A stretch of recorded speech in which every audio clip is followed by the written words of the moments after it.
Hello, नमस्कार। आज मैं आपके सम्मुख रसखान जी के शेष सविये लेकर प्रस्तुत हूँ। रसखान जी का पूरा नाम सैयद इब्राहिम खान था। भक्त कवि होने के नाते उन्होंने अपने नाम के आगे रसखान शब्द जोड़ दिया। उनके छंदों में भक्ति और प्रेम का रस देखने को मिलता है, इसलिए बड़े चाव से लोग उनको रसखान कहना पसंद करते हैं। उनके बारे में ऐसा कहा जाता है कि रसखान की प्रवृत्ति प्रभु के प्रति समर्पण की रही है। लौकिक जीवन के आरंभिक काल में रसखान सुजान नामक वेश्या के प्रेमी थे और उसी से आसक्त रहते थे, परंतु बाद में पुष्टि मार्ग में दीक्षित हो जाने के बाद रसखान का लौकिक प्रेम कृष्ण के अलौकिक प्रेम में बदल गया और वे तन मन से कृष्ण के हो गए। उन्होंने कृष्ण प्रेम को ही संसार का सार माना है, संसार के समस्त धन समस्त विभूति को तुच्छ बताया है। उनकी दृष्टि में कृष्ण के प्रेम से बढ़कर के संसार में कुछ है ही नहीं। उन्होंने कहा है, कंचन मंदिर ऊंचे बनाए के मानक लाए सदा झलकावे, प्रातः हिते सिगरी नगरी गज मोतिनी जी की तुलानी तुलावे, पाले प्रजापति सो धन संपत्ति सो मघवाही लजावे, ऐसो भयो तो कहा रसखानी जो सांवरे ग्वाल सो नेह न लगावे। इसका मतलब यह है कि चाहे कितने भी ऊंचे महल हो, उनमें हीरे मोती जड़े हो, सारी नगरी को में हाथी घूम रहे हो, जो मोतियों से लदे हुए हो, मोतियों से जिनका श्रृंगार किया हो, सारी प्रजा जिनको प्यार करती हो, बहुत धन संपदा जिसके पास हो, परंतु अगर कृष्ण से प्रेम नहीं है तो ये सब संपदा तुच्छ है, किसी काम की नहीं है। रसखान वास्तव में सौंदर्य के पार की ओर प्रेम के पुजारी थे। उनके कृष्ण प्रेम का एक आधार कृष्ण का सौंदर्य था। सौंदर्य प्रेमी होते हुए उन्होंने संयोग को ही प्रेम का प्रधान अंग माना और देखे तो रसखान के काव्य में संयोग श्रृंगार में कहीं भी अश्लीलता नहीं है, जो कि बिहारी में आपको देखने को मिल सकती है। उनका प्रेम पूरी तरह मर्यादित और संयत है। उनके राधा कृष्ण गोपियाँ संसारी प्राणी नहीं लगते। उनकी दिव्यता उनके वर्णन में साफ साफ झलकती है। इसलिए अब हम उनके एक एक पद को व्याख्या की दृष्टि से लेते हैं, जिससे उनकी भक्ति भावना और अधिक पुष्ट होगी। क्या कहते हैं रसखान जी, देखिए इस छंद में, खेलत फाग सुहाग भरी अनुराग की लालन को धरी के, भारत कुमकुम केसरी के पिचकारिन में रंग को भरी के, गेरत लाल गुलाल लली मनमोहनी मौज मिटा करके, जात चली रसखानी अली मदमस्त मनो मन को हरि की। जात चली रसखानी अली मदमस्त मनो मन को हरि की। पहले कुछ कठिन शब्दों के अर्थ देखें। लालन का अर्थ है प्रियतम, धरिके का अर्थ है पकड़कर, गेरत का अर्थ है गिराना फेंकना, लली का अर्थ नायिका या गोपी। प्रसंग वही है। प्रस्तुत अवतरण रसखान द्वारा रचित सुजान रसखान से संकलित है, लिया गया है। इसमें रसिक सुजान श्री कृष्ण के साथ गोपियों के फाग खेलने एवं प्रेम भरी मस्ती का रसखान जी वर्णन करते हैं। व्याख्या इसकी इस प्रकार है। कवि रसखान वर्णन करते हुए कहते हैं, गोपियाँ प्रियतम श्री कृष्ण को घेर कर या पकड़कर बड़े ही प्रेम भाव से होली खेलती हैं। उस अवसर पर वे स्वयं को बहुत भाग्यशाली मानती हैं। वे कुमकुम एवं केसर से मिश्रित रंग को पिचकारी में भरकर अपने प्रियतम पर प्रहार करती हैं। नायिका यानी युवती गोपियाँ लाल गुलाल को फेंकती हुई प्रियतम से फाक खेलकर अपनी मनचाही पूरी कर रही हैं, अपनी मनोकामना पूरी कर रही हैं, खुशियाँ मना रही हैं। ऐसा सौभाग्य प्राप्त करके उनकी समस्त लालसाएं पूरी हो जाती हैं। रसखान कवि कहते हैं, वे गोपियाँ उस समय बहुत ही मदमस्त मन से फाक खेलती तथा श्री कृष्ण के मन का हरण करती हैं और उन्हें प्रेमासक्त करती हुई अपने अपने घर चली जाती हैं। इस प्रसंग में फाक खेलने का परंपरागत वर्णन करते हुए इसमें गोपियों की प्रेमा भक्ति की भावना प्रकट हुई है। दूसरी बात यह है कि लालन एवं लली का प्रयोग करके यौन विलास की व्यंजना की मधुर व्यंजना प्रकट हुई है। इस छंद में अनुप्रास, यमक, काव्यलिंग, उत्प्रेक्षा अलंकारों का बहुत ही सुंदर प्रयोग देखने को मिलता है और सभ्य छंद की यति गति प्रशंस्य है और संपूर्ण छंद में ब्रज भाषा का माधुर्य है। अगला छंद देखें।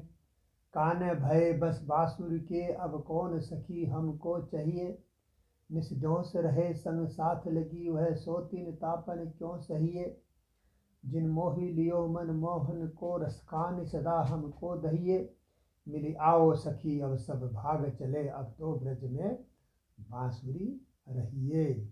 मिली आओ सखी सब भाग चले, अब तो ब्रज में बांसुरी ही रहिए। प्रसंग वही है कि ये अवतरण रसखान द्वारा रचित सुजान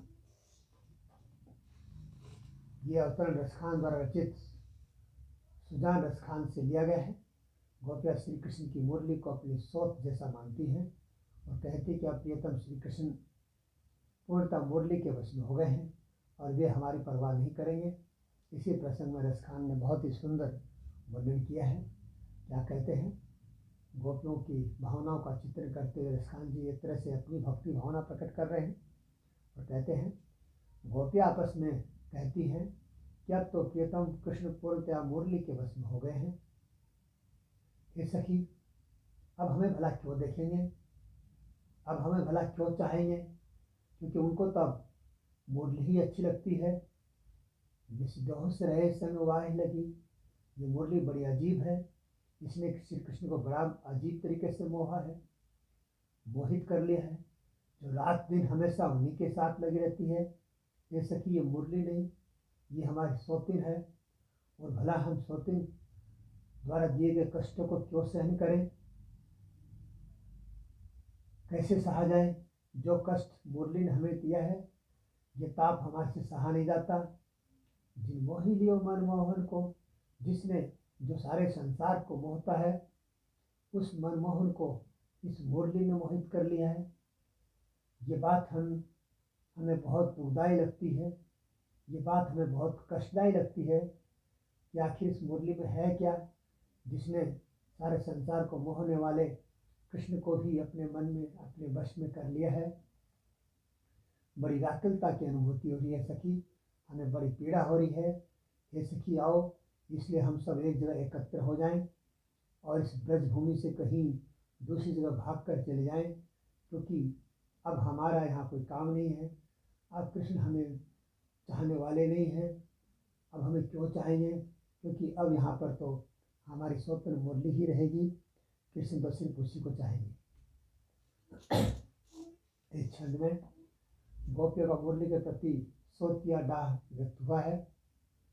सूरदास ने भी मुरली के बारे में इसी प्रकार का वर्णन किया है। मुरली श्याम ही मूढ़ चढ़ाई। और तीसरी बात यह है कि इस छंद में अनुप्रास और आक्षेप अलंकारों का प्रयोग हुआ है। सव्य छंद की यति गति उचित है और ब्रजभाषा का लालित्य बहुत ही आकर्षक बन पड़ा है। अगला छंद और अंतिम छंद देखिए क्या कहते हैं कवि। काह कहूँ सजनी संग की रजनी नित बीते मुकुंद को हेरी, आवन रोज कहे मन भावन आवन की न कबो करी फेरी, सोतिन भाग बुढ़ो ब्रज में जिन लूटत है निस रंग घनेरी, मोरस खानी लिखी विधना मन मारी के आपु बनी हो अहेरी। मोरस खानी लिखी विधना मन मारी के आपु बनी हो अहेरी। प्रसंग वही है। पहले इसके कुछ कठिन शब्द देखें। रजनी का अर्थ है रात, हेरी का अर्थ देखते हुए, आवन का अर्थ आने को, कबो का अर्थ कभी भी, घनेरी का अर्थ अत्यधिक, रंग का अर्थ आनंद, विधना यानी विधाता, आपको यानी स्वयं, हो यानी मैं, अहरी यानी शिकारी। प्रस्तुत अवतरण रसखान द्वारा रचित सुजान रसखान से लिया गया है। इसमें कवि ने किसी गोपी की विवशता एवं प्रेम विहलता का बहुत ही अद्भुत चित्रण किया है। गोपियों के प्रेम की अद्भुत विहलता का चित्रण करते हुए रसखान जी कहते हैं कि कोई गोपी अपनी सहेली से कहती है, हे सखी मैं तुमसे क्या कहूँ, मैं तो सारी रात हमेशा ही प्रियतम श्री कृष्ण की प्रतीक्षा करते करते उनकी आगमन का मार्ग देखते देखते बीत जाती है। वे रोजाना आने के लिए कहते हैं, परंतु हे सखी मन भावन प्रियतम कृष्ण कभी भी आने का अपना वचन पूरा नहीं करते, कभी नहीं आते। इस बात को लेकर के मैं बहुत दुखी हूँ, बहुत परेशान हूँ, व्याकुल हूँ। आखिर कृष्ण क्यों नहीं आते और क्यों आने का वचन मुझे देते हैं और वो अपना वचन क्यों नहीं निभाते। इस कारण इस ब्रज में मेरी सोतों का भाग्य खूब समृद्ध हो गया है, यानी मेरी सोत मेरा इस तरह का भाग्य देखकर बहुत खुश है, जो कि प्रियतम के साथ रहकर रात्रि में अतिशय रति आनंद प्राप्त करती हैं। कवि रसखान जी ये कहते हैं, वह गोपिया नायिका कहती है कि विधाता ने मेरे भाग्य में वियोग ही लिखा है, दुख ही लिखा है, जिससे मैं अपना मन मारने वाली और अपने मन की स्वयं ही शिकारी बन गई हूँ। अब तो मेरा भाग्य ही ऐसा बन गया है जब मेरे भाग्य में दुख ही लिखा है और मेरी सौतीनों के भाग्य में सुख और आनंद लिखा है, कृष्ण का सानिध्य लिखा है। तो सखी भला अब मैं कर ही क्या सकती हूँ, जो मेरे भाग्य में लिखा है मैं उसी को भोगूंगी, उसी कष्ट को भोगने के लिए शायद मेरा जीवन बना है। कहने का भाव यह है कि मैं अपना जीवन स्वयं बर्बाद कर रही हूँ, क्योंकि कृष्ण से प्रेम मैंने स्वयं किया है। इस तरह से इस छंद में अगर विशेष बातें देखें तो गोपी की विरह वेदना एवं ईर्ष्या भाव की बहुत ही सुंदर अभिव्यक्ति इस छंद में हुई है। अनुरक्ति एवं व्यवस्था का बहुत अद्भुत चित्रण रसखान जी ने इस छंद में किया है। इस छंद में अनुप्रास, परिकर, काव्यलिंग, अलंकारों का सुंदर प्रयोग हुआ है। सवैया छंद की यति गति बहुत ही सुंदर बन पड़ी है और इस संपूर्ण छंद में ब्रज भाषा का सौंदर्य विद्यमान है। इस तरह से रसखान जी के जो छंद आपके पाठ्यक्रम में थे उनकी व्याख्या संपूर्ण हुई। रसखान का वाक् काव्य रस से पूरित काव्य है। रसखान के संबंध में डॉक्टर दशरथ राज का कथन है, भाव प्रधान काव्य में रस की धारा अगाध रूप से प्रवाहित रहती है और रसखान की कविता भाव प्रधान कविता है। रसखान सर्वप्रथम एक भक्त थे और उन्होंने अपने आराध्य देव के प्रति अपनी मनोकामनाओं को मुक्त कंठ से अभिव्यक्ति दी है। उनकी भक्ति के आलम्बन कृष्ण, गोपिया, यमुना तट, बंशीवट, बांसुरी और निकुंज आदि रहे हैं। इस तरह से इनके पदों को पढ़ने के बाद ये कहा जा सकता है रस खान वास्तव में रस की खान है। इसी के साथ आप सबका आभार, धन्यवाद।